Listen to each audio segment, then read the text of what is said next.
Ils ne peuvent pas avoir l'arme nucléaire, c'est pour ça que je suis là. S'ils l'avaient, ils l'utiliseraient. Et je ne peux pas laisser ça se produire. C'est ce que dit Donald Trump, vindicatif donc vis-à-vis de l'Iran.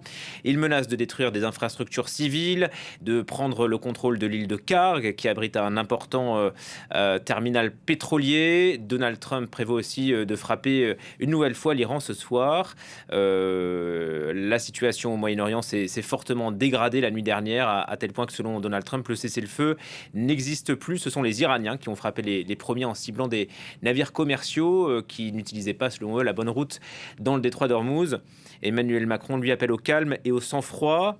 On parlera de Volodymyr Zelensky dans un instant, puisque Donald Trump l'a rencontré.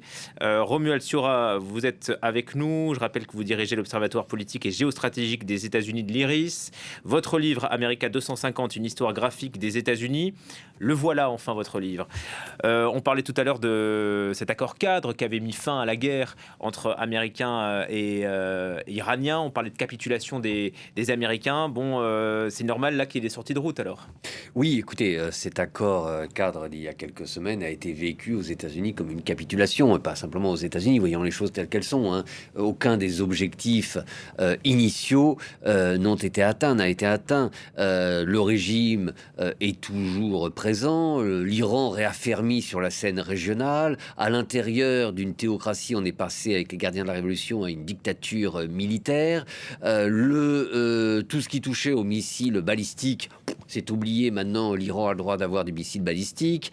Le nucléaire, on sait très bien que ça va très vite être de la poussière passée sous le tapis et que les Iraniens reprendront leur programme nucléaire dès qu'ils en auront l'occasion. Et puis surtout, ce qui n'est pas passé aux États-Unis, hein, auprès des Américains en général, mais aussi de la nation MAGA, hein, l'électorat de cœur de Donald Trump, c'est l'aspect financier. 300 milliards potentiellement d'investissement en Iran, avoir gelé, retourné aux Iraniens, et puis possiblement la possibilité pour Téhéran d'imposer des taxes sur le passage sur le détroit d'Ormuz. Détroit d'Ormuz qui fonctionnait librement et parfaitement avant que Trump n'entraîne notre pays, je dis notre puisque je suis américain, je suis aux États-Unis, dans cette guerre. Donc bref, les Américains parfois sont accusés de ne pas être très cultivés, mais ils sont quand même pas idiots, hein. En principe, dans l'histoire, c'est pas les vaincus qui touchent de l'argent après une guerre. Donc bref, ça passe très très mal aux États-Unis. Trump le sait, il y a quelques mois d'élections très très difficiles, les élections de mi-mandat, et donc il faut qu'il démontre aux Américains qu'il est toujours the boss, qu'il est toujours Monsieur Musk, et donc c'est pourquoi il y a de façon sporadique des bombardements, comme on a pu le voir il y a encore quelques semaines, bien que l'accord ait été signé avec l'Iran. Alors là, les choses sont un petit peu différentes. Le risque quand même, c'est que les Iraniens tirent trop sur la corde et que vis-à-vis de son opinion publique, Trump soit obligé de devenir beaucoup plus méchant. Donc les bombardements, là, ont été un petit peu plus sérieux que la dernière fois. Mais néanmoins, ça fait partie de cette partie de poker menteur entre l'Iran et les États-Unis. Nous sommes toujours dans le cadre de négociations.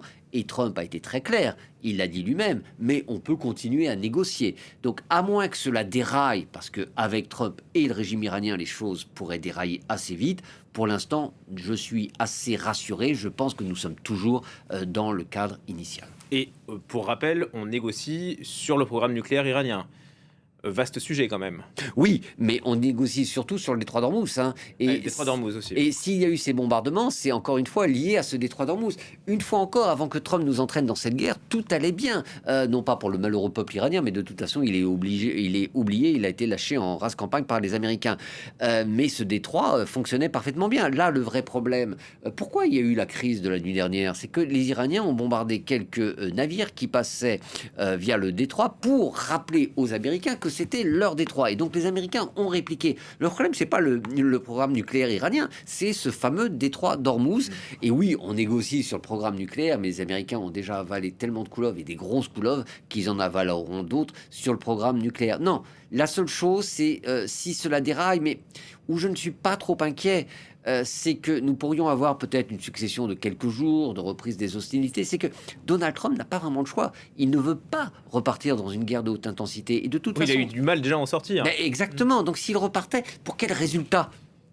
Ou alors, il faudrait qu'il devienne vraiment très, très, très méchant. Mais je ne vois pas Trump, au contraire, potentiellement de Poutine, utiliser, par exemple, en Iran, une arme nucléaire tactique ou une arme de destruction massive.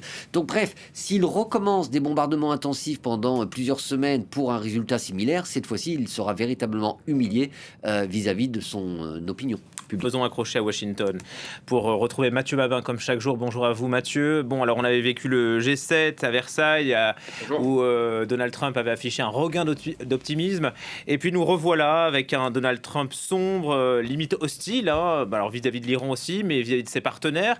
Comment on explique ce décalage ? Alors d'abord, la comparaison entre ces deux sommets est assez intéressante, effectivement. Au G7, Donald Trump pensait effectivement partiellement avoir repris la main. En tout cas, c'est ce qu'il disait et c'est la posture qui était la sienne. En tout cas, il avait agi comme tel. En fait, il avait le sentiment que ses partenaires européens avaient d'abord mieux compris son message. Le monde est devenu plus dangereux, il faut réarmer beaucoup plus vite et faire preuve de davantage de fermeté face à l'Iran, pour faire simple. Mais souvenez-vous, ce qui selon lui justifiait sa posture quasi victorieuse au G7, avec toute la mesure qui caractérise Donald Trump, c'est qu'il pensait pouvoir revendiquer une forme de victoire stratégique vis-à-vis de ses alliés d'abord, et diplomatique, et dans un deuxième temps, une victoire militaire en cours vis-à-vis de l'Iran. D'abord, les Alliés avaient, pensait-il, accepté le principe d'un effort de défense porté à 5% du PIB d'ici 2035. C'est là qu'est l'enjeu, contre 2% jusqu'ici.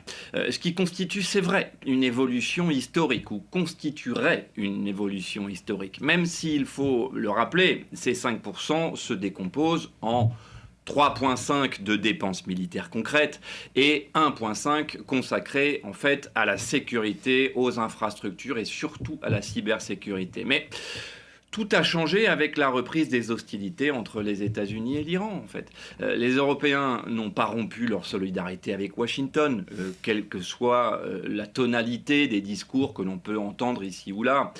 Mais ils ne sont pas, c'est vrai, prêts à suivre aveuglément la stratégie américaine dans un conflit qui, pour le moment, n'a pas cessé de promettre de s'aggraver, en fait, tout simplement. Emmanuel Macron continue de défendre une désescalade diplomatique. Pedro Sanchez refuse toujours la logique des 5% et pense qu'un effort de cette taille, tout simplement, n'est pas soutenable pour l'Espagne. Et même Giorgia Meloni, qui fut pourtant, vous vous en souvenez, l'une des dirigeantes les plus proches de Donald Trump en Europe, eh bien, elle appelle maintenant à éviter un embrasement régional, elle aussi. Alors évidemment, ça agace le président américain, on l'a vu. Il part du principe que les États-Unis assument l'essentiel des risques militaires, tandis que plusieurs alliés veulent encore discuter la stratégie.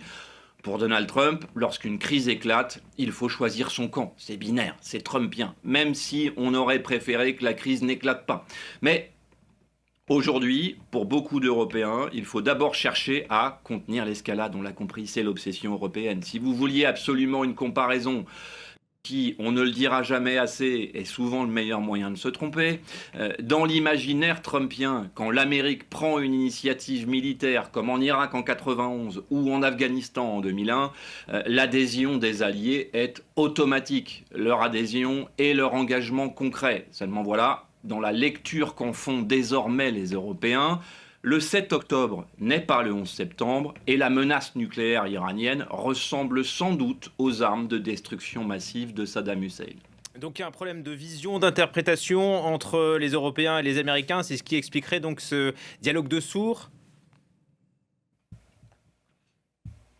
Oui, c'est le moins qu'on puisse dire. On l'a compris, le désaccord est bien plus profond qu'une simple querelle sur les dépenses militaires.